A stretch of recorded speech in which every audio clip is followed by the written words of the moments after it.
Alrighty. Now we want to solve radical equations. And keep in mind what we have discussed earlier about radicals, we're just going to apply this into solving equations.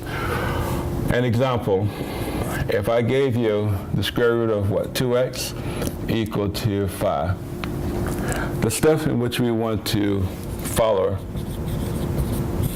Number one, you want to isolate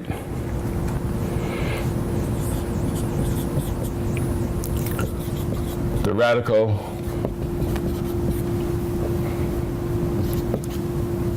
on the side by itself.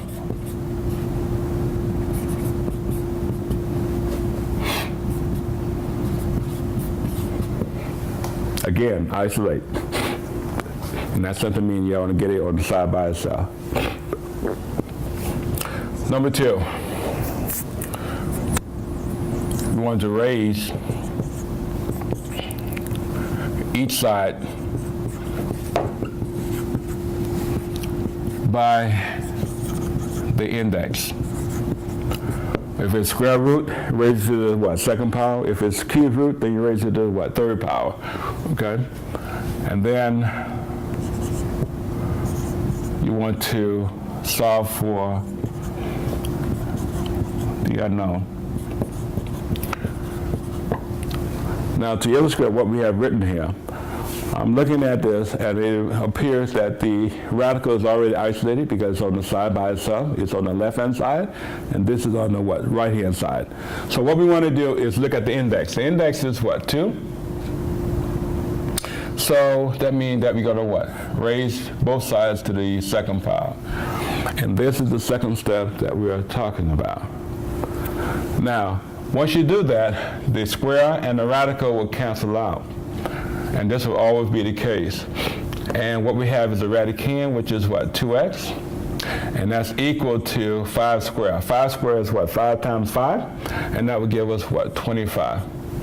So basically now you need to do what, the step number 3, which is to what, solve for x. How do you solve for x? Obviously you know that you're going to divide by what, 2.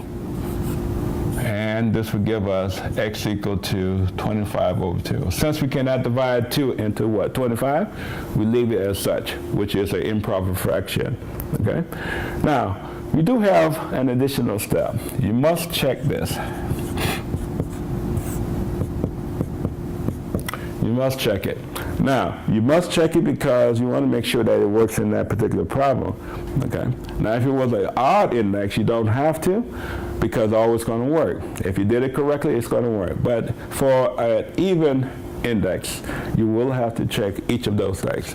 Now, please keep that in mind. We have to check it. So we're going to have what, the square root of what, 2x. What is x? X is what, 25 over what, 2? We're supposed to be going to get what, 5. Now, if I multiply, this is what, 2 times 25, which gives us what, 50 over what, 2? And I can divide 2 into 50, which is what, 25? And what is the square root of 25? That's what, 5? Is that equal to 5? Yes, it does. Okay? So it means that it checks out for us. But please remember that you must check each and every equation